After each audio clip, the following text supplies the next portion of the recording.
guys, it's me back again, the Brie and Toyoyo show.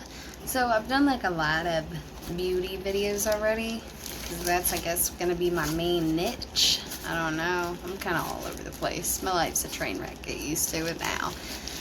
And I realized that the coolest thing about me is probably my hair. Like, my hair is pretty cool, and I actually do it myself. I get a lot of compliments on my hair, or if it's not a compliment, people at least notice. So I figured, like, I was already redoing my hair. I originally went from my virgin hair, which I'll probably insert right about here.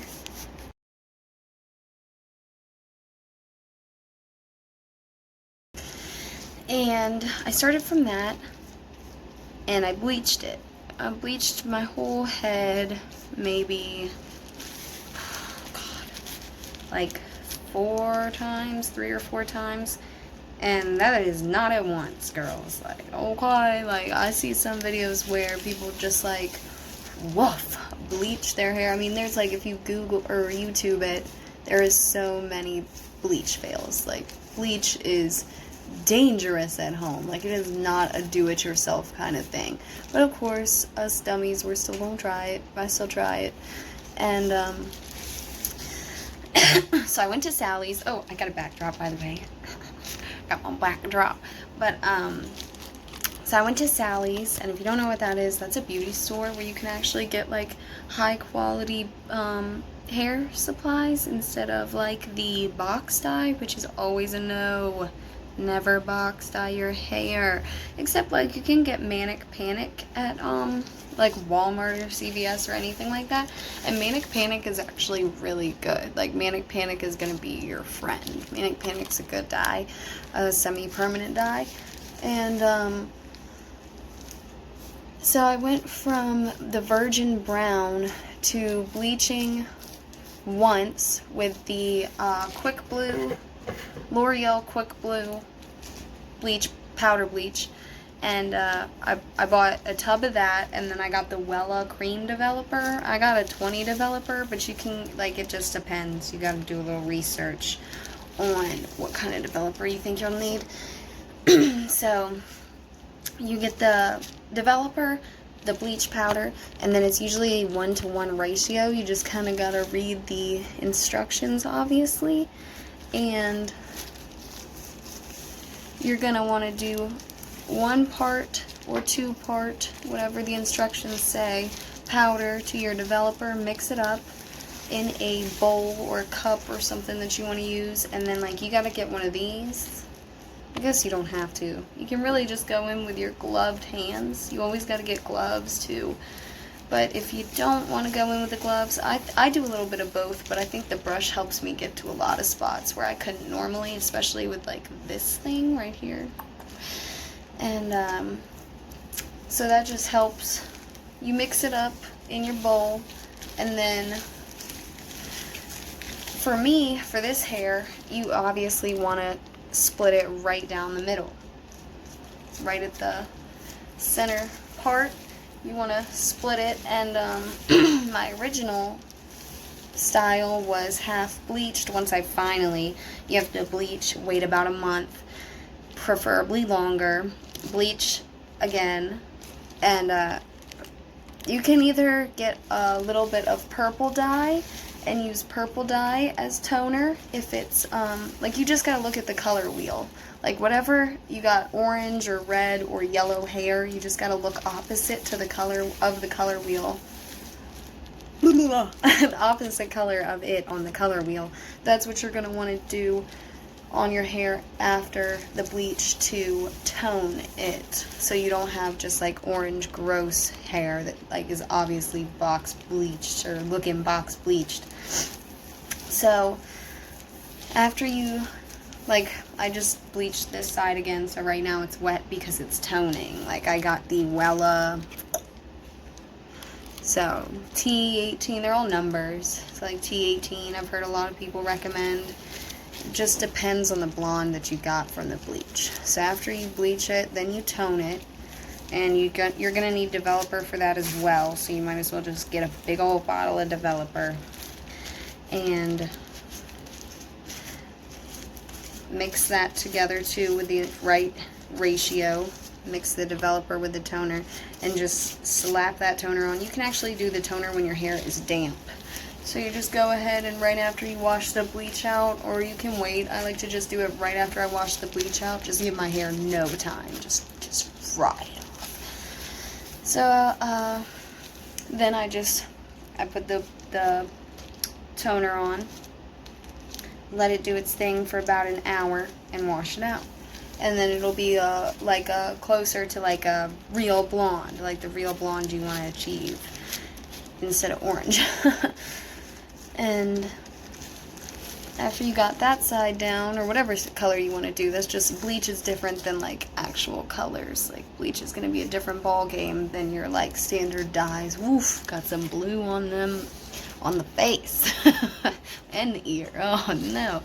So you tone it, you get that right blonde color going, or whatever you're going for. And then for dyes, it's a little bit different. If you were blessed with natural blonde hair, like, good for you. You can do a lot of fun stuff and skip a step. But for our dark-haired babes like myself, I have to bleach my hair before it'll really take any color. So I re-bleached. I had purple on this side, obviously, and it was fading out to a horrible pink, burgundy, weird. Nobody knew what color it was. I didn't even know. It was a lot of different colors there at the end. And after you bleach your hair that you're going to dye, you don't have to tone this hair because you obviously don't care how perfectly blonde it is. You're just going to dye right over it. And so that's what I did on this side. I dyed the purple out. I got a nice greenish color, blonde and green. And then after that, you put your, I have semi-permanent dye. If you have permanent dye, I think you have to add developer, but I get semi-permanent because I either use the Arctic Fox or Manic Panic because I always do crazy colors other than toner. So, because that's just what I do. I've never done any regular colors except for when my boyfriend didn't like purple hair, so he made me dye it black, and I was really upset about that. And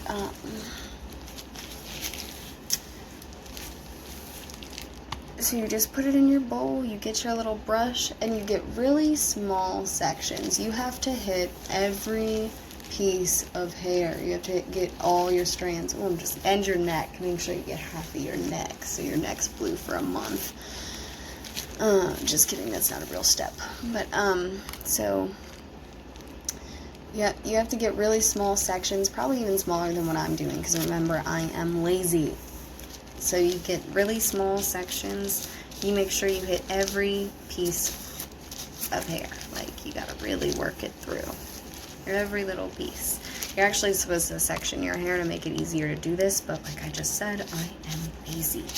So I don't really do the necessities. And then you'll see that the final look won't be as good as if I had. I always regret that. I'm always like, why are you such a lazy? You could just be doing it and it would look so good. But no, you're lazy. I can't help it. You can't fix this. I can't be fixed. So, you just gotta make sure you really saturate too, like get every little piece, but you also want to make sure every little piece is very coated, like super wet with dye. You don't want dry hair, especially, that's especially important with bleach as well, because once the bleach dries, it is not working. It's just killing your hair. Like at this point, it's not lightening it anymore.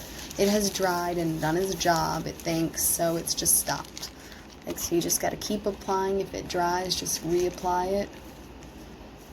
You might need a lot of bleach. I need a lot of bleach because I got a lot of hair. So like if you get a little packet instead of one of the big ones like I got, I just recommend getting two, because you do not want to get halfway through and realize you're running out of product, because you only have a certain amount of time. You got to work pretty quickly. That's why not everybody does this at home, and you pay a lot of money for people to do it for you. Because it's not easy. It's an art. It definitely takes a lot of skill to dye hair and do hair. You're going to want to let it sit for, I don't know, there's recommended times. I always let color sit for like an hour. And then wash it out, rinse it out really good. Use shampoo to deactivate the dye. And then you're goods to go. Only rinse it out once every, wash your hair, not rinse it out. Only wash your hair like once or twice a week if you can help it, because that's going to keep it from fading. And your hair really doesn't have to be washed a lot. It really doesn't. Like, people wash their hair way too frequently. It's just not good for your hair. I'm just going in blind because that's just, I'm a boss like that. I thought there was a bug crawling on me. It was my hair. Don't you hate that? I hate having long hair. The other day I've shaved it off before, like completely had it shaven like this. I'm just going to shave it all off, and that's what I did. I shaved. And remind yourself to put on a shirt that you don't love. Like, this is my last white t-shirt, and it's ruined now. My last good white t-shirt, should I say. They all look pretty much like this. My whole neck's got some blue, serious blue action going on.